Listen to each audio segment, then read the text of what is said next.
지난주 16일인가요? 그 국방부에서 국방백서를 발간했습니다. 그래서 북한군을 적으로 표현했습니다. 이 표현이 7년 만에 다시 부활했다고 그래요. 이유는 북한 정권이 핵을 포기하지 않고 지속적으로 군사적인 위협을 가하고 있기 때문이라고 합니다. 북한은 지금 핵 미사일 같은 대량 살상 무기를 고도화하고 있습니다. 여러분 TV에서 보셨죠? 이런 무기 보셨죠? ICBM이라고 하는데요. 이 속도가 비행기, 그러니까 음속의 22배라고 합니다. 엄청난 무기죠. 이에 우리도 이제 북한에 맞서서 핵무기를 개발해야 된다. 핵무기를 보유해야 된다. 스텔스 전투기 같은 그런 최첨단 무기 개발에 더욱 힘써야 된다라는 말이 지금 정치권에서 흘러나오고 있습니다. 그리고 지난 1일인가요? 서해 상공에서 한미가 연합 공중 훈련을 했습니다. 그때 그 미국의 핵무기 탑재가 가능한 그런 전투기, 최신형 전투기와 그 다음에 죽음의 백조라고 불리는 전 세계인들이 다 두려웠던 그 전략 폭격기가 등장했어요. B1B인가? B2B인가? 네, 정확히 모르겠는데 이 비행기 전략 폭격기입니다. 그렇게 훈련을 하니까 북한에서 강력 반발을 했죠. 핵에는 핵으로 초강력 대응할 것이다. 그랬거든요. 그래서 어제 아시죠? 어제 뉴스 나갔죠. 어제 5시경인가 또 평양에서 동해상으로 또 ICBM 미사일을 쐈어요. 그래가지고 900km를 날아가서 동해상에 떨어졌다고 그래서. 그래서 이제 대통령이 막 비상 소집을 하고 그랬잖아요. 어제 그런 일이 있었습니다. 지금 이제 우리는 또 그러는가 보다 이렇게 얘기하고 있지만 밖에서 우리나라를 볼 때 굉장히 심각하게 생각한다고 그래요. 사실 한반도의 위기 지수가 점점 높아지고 있는 것입니다. 이럴 때일수록 우리 그리스도인들은 한반도의 평화를 위해서 더욱 기도해야 할 때라고 생각합니다. 그래서 이번에 40일간 이제 수요일부터 사순절 기간 시작이 되는데요. 나라와 민족을 위해서 꼭 우리가 함께 기도했으면 좋겠습니다. 인류 역사를 통해서 보면은 이 전쟁이 멈추었던 때가 불과 몇 년이 안 된다고 그래요. 그러니까 항상 어느 곳에서는 전쟁이 일어나고 있다는 거죠. 그러니까 사람들은 자기와 자기 나라의 어떤 평화를 지키기 위해서 늘 힘을 기르고 상대방을 힘으로 제압을 해가지고 평화를 지키려고 하는 것입니다. 근데 그러다 보면 서로 엄청난 군비 경쟁을 하게 돼요. 어마어마한 돈을, 천문학적인 이 돈을 들여가지고 진짜 무시무시한 무기들을 개발하는 것이죠. 우리가 사는 세상은요, 나라와 나라뿐만 아니라 개인도 마찬가지입니다. 단체도 그렇고요. 서로 막 미워하고 복수하고 원수를 왼수로 갚고 이런 세상으로 점점 변해가고 있는 것 같습니다. 예수님이 2000년 전에 말세에 대해서 예언한 대로 그것이 현실에 나타나고 있는 것 같아요. 민족이 민족을 대적할 것이다. 나라가 나라를 대적할 것이다. 사람들이 서로 미워하고 죽이게 될 것이다. 여러분, 미움, 복수, 원수 갚음은요, 우리 세상을 얼마나 불안하게 만들고 위험하게 만드는지 몰라요. 그러나 예수님은 산상순, 이 산상설교를 통해서 그리스도인의 올바른 삶의 자세에 대해서 이미 우리에게 가르쳐 주셨습니다. 성경을 통해 가르쳐 주셨어요. 마태복음 5장에서부터 쭉 나오잖아요. 산상순. 근데 그 중에서 가장 이해 안 되고 어려운 말씀이 몇 가지가 있는데 여러분 다 아시는 거죠. 오른뺨을 치거든 왼뺨도 대줘라. 누가 우리를 가자고 하면 심리까지도 가져라. 누가 겉옷을 빼앗으면 속옷까지도 벗어줘라. 사실 이해가 안 되는 이런 말씀입니다. 근데 부활하신 예수님을 만나서 이제 전 세계 복음 전도자가 된 이 사도 바울도 비슷한 말을 했어요. 원수가 배고파 하거든 먹이고 목말라 하거든 마시게 하라. 악을 악으로 갚지 말고 선으로 악을 갚으라. 이렇게 성경을 통해서 우리에게 가르쳐주고 있거든요. 주님이 이런 정말 실천하기 어려운 이런 말씀을 우리에게 주신 의도가 여러분 뭘까요? 그거는 이거 아닐까요? 네가 함부로 복수하고 심판하려고 하지 마. 그건 나에게 맡겨. 너희는 복수와 심판의 능력이 부족해서 더 큰 문제를 일으키거든. 그러니까 네가 복수하려고 하지 마. 원수 갚지 마. 그거 내가 할 일이야. 근데 생각해봐. 만약 내가 없다면, 나 하나님이 없다면 너희들이 복수하지 않고 원수 갚지 않으면 너희들이 억울해서 못 살지. 내가 알아. 하지만 내가 있지 않냐, 내가. 너희 나를 믿는다고 하면서 공의와 심판으로 다스릴 하나님을 믿지 못하니? 억울해하지 마. 그러니까 복수하고 원수 갚는 것은 나에게 맡겨. 하나님께 맡겨. 이 말씀이 있잖아요. 그죠? 옆 사람에게 그죠? 물어봐 빨리. 그러잖아요. 아니 좀 얘기하면 이렇게 끄덕이던가 뭐 이렇게 좀 해줘야. 예. 여러분 3000년 전에 이러한 삶을 실천한 사람이 오늘 본문에 나와요. 그게 누굽니까? 이스라엘의 두 번째 왕인 다윗입니다. 화해와 용서의 삶을 살고자 애썼던 다윗.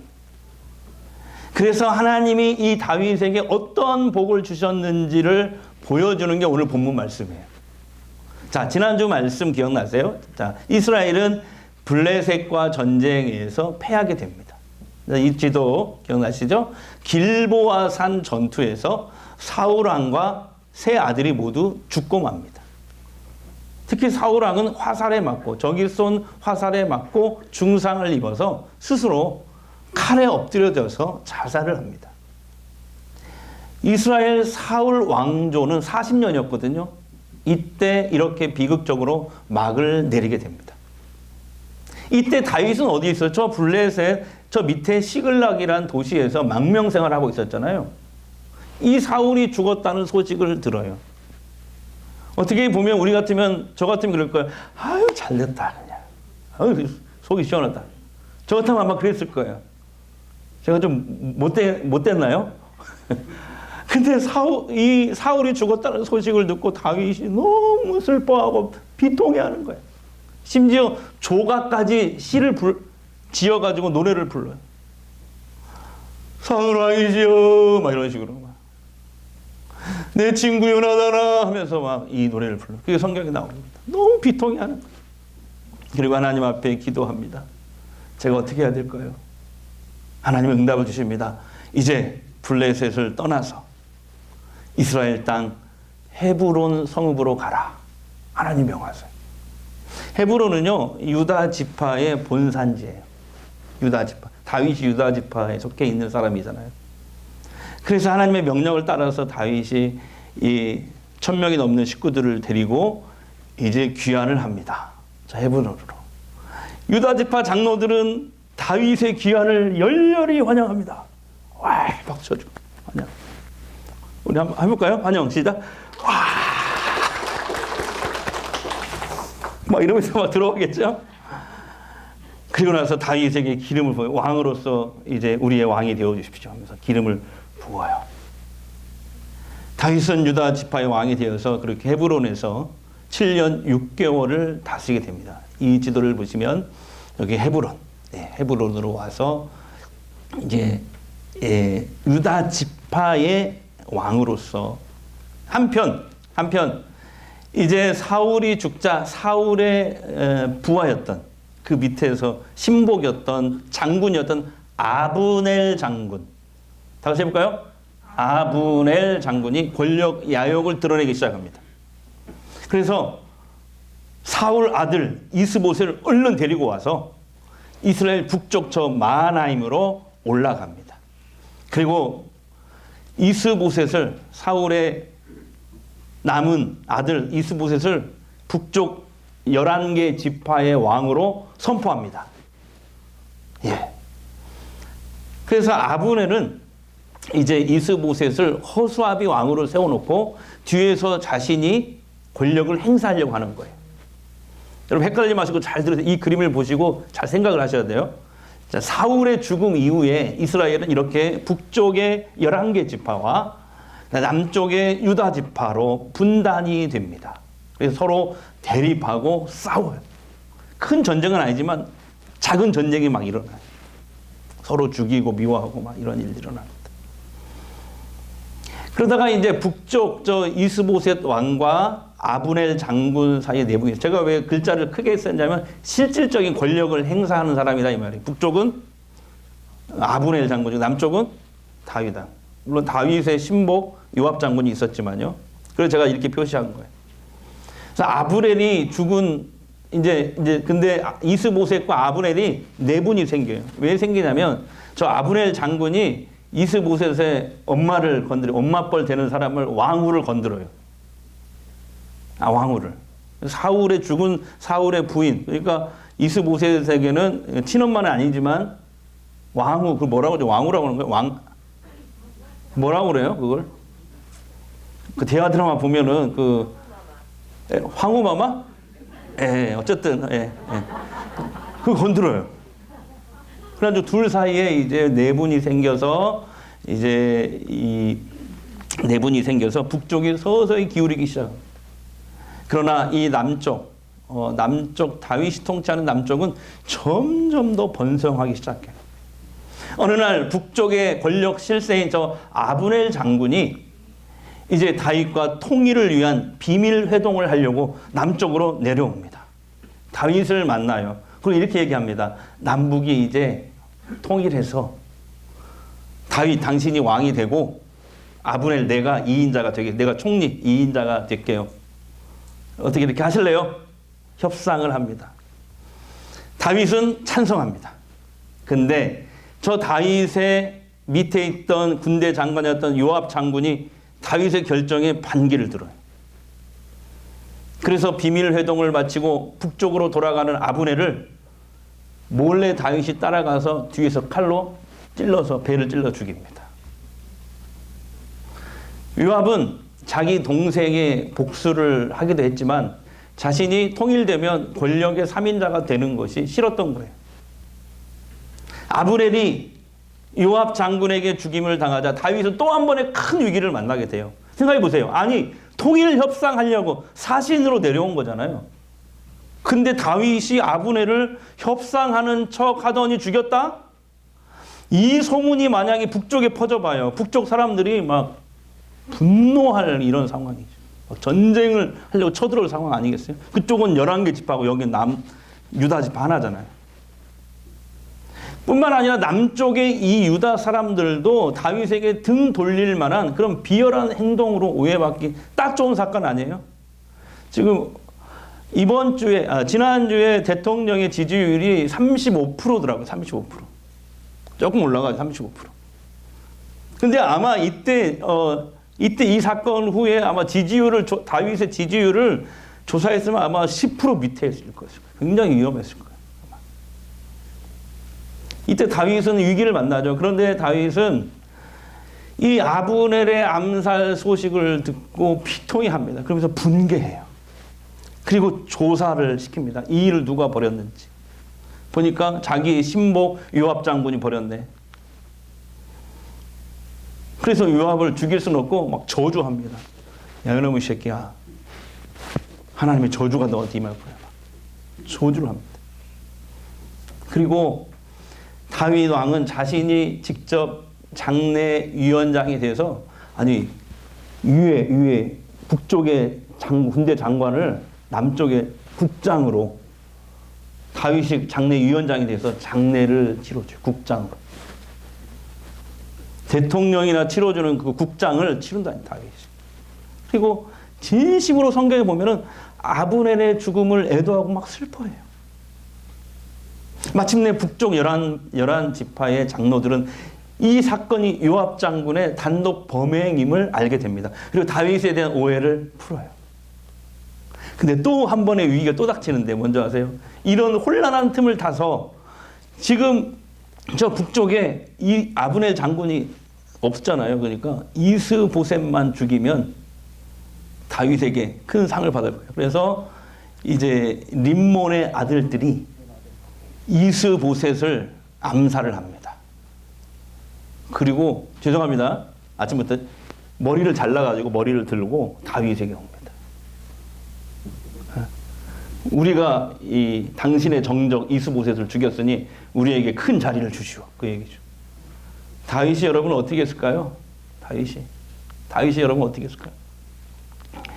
다윗이 이놈들을 당장 처형해라. 그 살인자들을 죽이려고 합니다. 그리고 나서 이스보셋 왕의 장례를 또 잘 치러줍니다. 엄청 슬퍼하는, 비통해하는 그런 내용이 이 말씀 뒤에 보면 나와요. 이 소식을 들은 북쪽 11개 지파 장로들이, 여러분이 그 장로들이라면 어떨 것 같아요? 감동반죽합니다. 그래서 그 장로들이 다윗에게 자진해서 찾아옵니다. 그래서 다윗에게 우리들의 왕이 되어 주십시오. 그리고 다윗의 머리에 기름을 또 부어요. 세 번째로. 자, 3절 말씀 보겠습니다. 3절 시작. 이에 이스라엘 모든 장로가 헤브론에 이르러 왕에게 나오매 다윗이 헤브론에서 여호와 앞에 그들과 언약을 맺으며 그들이 다윗에게 기름을 부어 이스라엘 왕으로 삼으니라. 아멘. 그 후에 다윗은 헤브론에서 수도를 예루살렘으로 옮겨서 통일 이스라엘을 33년간 다스리게 됩니다. 자, 본문 5절입니다. 시작. 헤브론에서 7년 6개월 다스렸고 통일돼서 예루살렘에서 33년 동안은 온 이스라엘과 유대를 다스렸더라. 여러분, 사울의 죽음 이후에 이스라엘은 7년 6개월 동안 남북으로 분열되어서 대립하고 서로 싸우면서 많은 어려움이 있었습니다. 하지만 이제 화해와 용서로 원수까지라도 품고 이 평화를 지키려고 했던 다윗에 의해서 남북이 큰 전쟁 없이 결국 평화 통일된 줄 믿습니다. 그 내용이거든요, 오늘 말씀. 이스라엘의 평화 통일은 이런 다윗의 신앙 때문이었어요. 악을 악으로 갚지 않고 선으로 악을 이기라. 한번 해볼까요? 시작. 악을 악으로 갚지 않고 선으로 악을 이기라. 바로 이 신앙이요. 여러분, 오늘 본문에서 우리가 뭘 배워야 될까요? 사울의 죽음 이후에 이스라엘은 다윗이 다스리는 유다 지역과 아브넬과 이스보셋이 다스리는 북쪽 지역으로 이스라엘 남북으로 이렇게 분단되어 있었습니다. 그래서 서로 큰 전쟁은 아니지만 서로 막 싸웠어요. 대립하고 죽이고 갈등하고 그랬거든요. 그런데 다윗의 용서와 이 화해의 정신 때문에 다윗이 이렇게 화평하게 하려는 이 마음을 가졌기 때문에 큰 전쟁이 없이 남북이 통일된 거예요. 여러분, 북쪽 이스보셋 왕이 한번 생각해 보세요. 왕이 죽었다고 7년 6개월 동안 나라가 분열되어 있었는데 통일이 쉽게 되겠어요? 이스보셋 왕 밑에 있었던 장관이나 장군들 통일되면 자신들이 다윗에게 제거될 수 있다라는 그 불안한 마음이 없겠어요?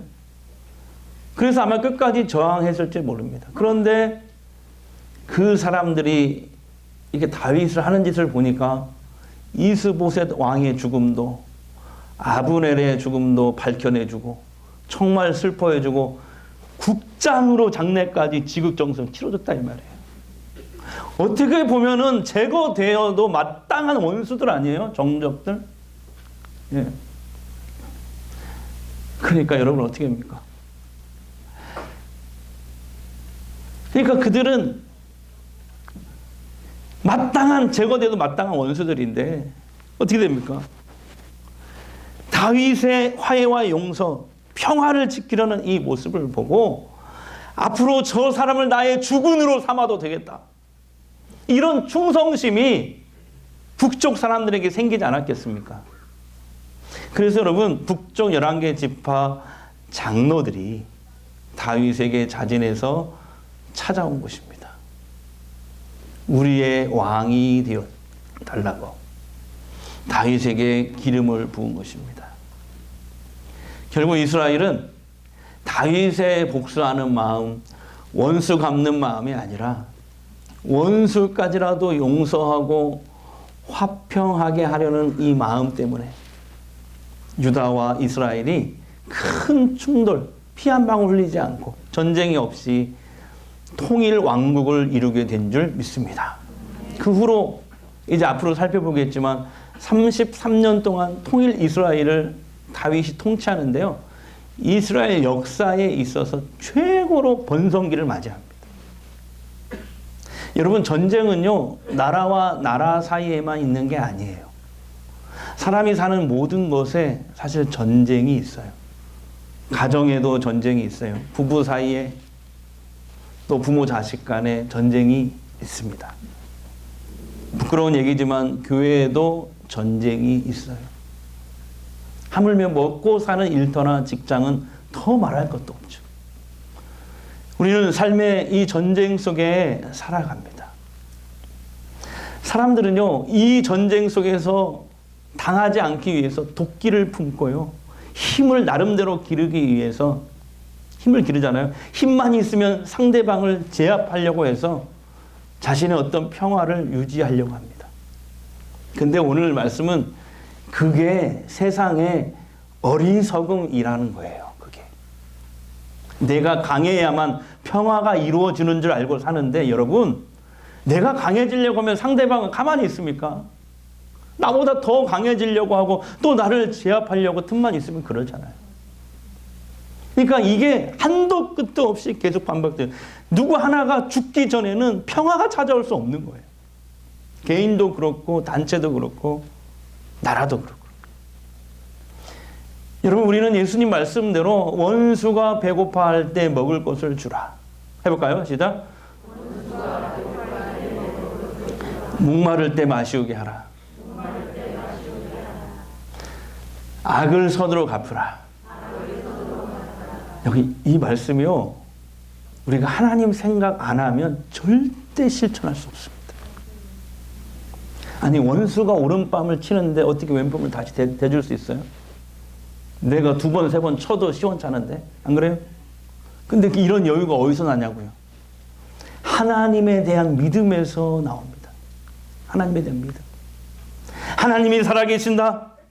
나는 하나님 말씀대로 원수를 축복하면 하나님이 대신 원수 갚아주신다. 하나님의 방법으로, 내 방법이 아니라 하나님이 공정하게 처리해 주신다. 하나님이 심판해 주신다. 내 억울함을 갚아주신다. 이 믿음이요, 이 믿음. 우리나라 현대의 역사에도 보면 다윗처럼요, 원수 같은 사람을 용서하고 악을 악으로 갚지 않고 악을 오히려 선으로 갚은 인물이 있었습니다. 여러분 아시는 분이. 그래서 국가의 평화를, 민주화를 이룬 분이 있어요. 바로 고인이 되신 김대중, 이희호입니다. 김대중은 우리 현대 역사의 화해와 용서의 상징이 되었습니다. 북한에 대한 햇빛 정책으로 노벨 평화상을 탔지만 그것보다 더 유명한 게 바로 이거예요. 자신을 죽이려고 했던 전두환을 용서한 일입니다. 사면해 줬어요.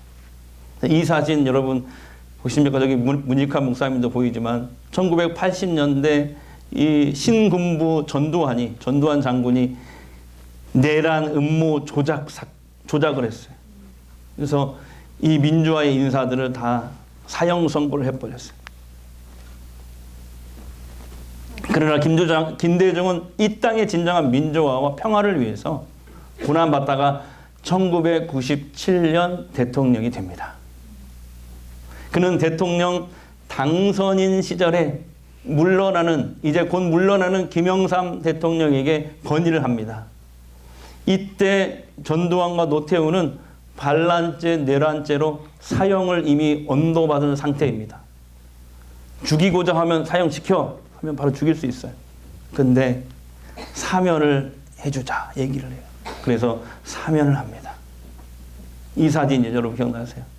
김대중의 이러한 화해와 용서의 정신은 바로 기독교 신앙에서 비롯된 거 아십니까, 여러분? 이런 일화가 있어요. 부인이었던 이희호 여사가 장로님이십니다. 장로님. 네. 그분이 김대중 대통령이 대통령이 되기 전에 옥에 갇혔을 때 사형을 언도받고 언제 죽을지 모르죠. 이런 상황에 찾아갑니다. 그래서 울면서 김대중 대통령의 손을 잡고 여보 우리 로마서 12장 14절부터 21절까지 말씀대로 우리 하자고 눈물로 호소합니다. 그 말씀을 같이 한번 읽겠습니다. 시작. 너희를 박해하는 자를 축복하라. 축복하고 저주하지 말라. 너희가 친히 원수 갚지 말고 하나님의 진노하심에 맡기라. 원수 갚는 것이 내게 있으니 내가 갚으리라. 내 원수가 줄이거든 먹이고 목마르거든 마시게 하라. 악에게 지지 말고 손으로 악을 이기라. 두 부부가 손을 잡고 이 말씀을 같이 읊조리면서 얼싸안고 울었다고 하잖아요. 예수님이 화평케 하는 사람들에게 주시는 하나님의 복을 이렇게 말씀하셨어요. 이번 자가다 말씀입니다. 마가복음 5장 9절 시작. 화평하게 하는 자는 복이 있나니 그들이 하나님의 아들이라 일컬음을 받을 것이며. 다윗은요 늘 전쟁 속에 있었던 사람이에요. 그런데 지금 와서 이렇게 뒤돌아보면 그의 가장 강력한 무기는 칼과 창이 아니었어요. 용서와 화해, 화평케 하려는 마음에 있었습니다. 다윗처럼 우리도 용서와 화해, 이 화평하게 하는 마음이, 이 강력한 무기가 우리 안에 장착되기를 주의 이름으로 축복합니다. 그래서 하나님으로부터 그래 너는 나의 아들이야, 이런 칭찬을 받아야 되지 않겠어요? 우리가.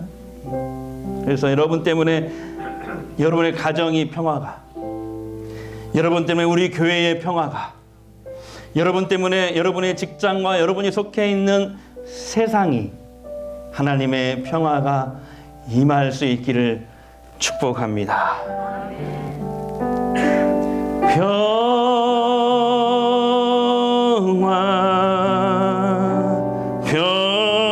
평화로 하늘 위에서 내려오네, 하늘 위에서 내려오네. 그 사랑의 물결이, 그 사랑의 물결이 영원토록 내 영혼을 덮으소서. 내 영혼의 그 깊은 데서, 내 영혼의 그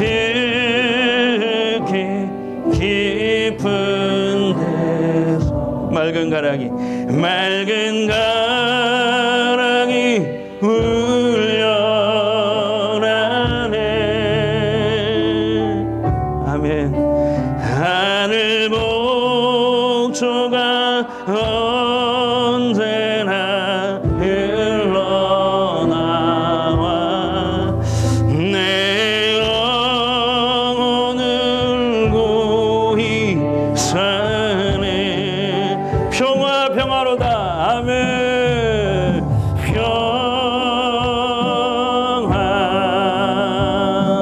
평화 하늘 위에서 내려오네. 하늘 위에서 내려오네.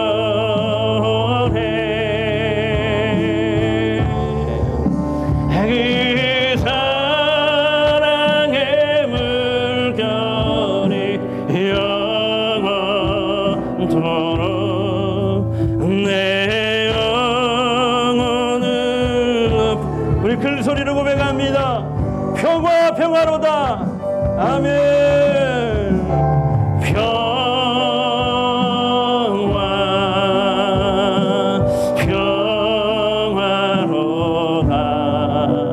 하늘 위에서 내려오네.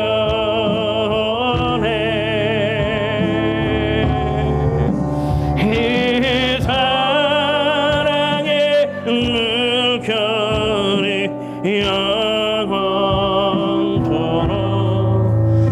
내 영혼을 높이소서.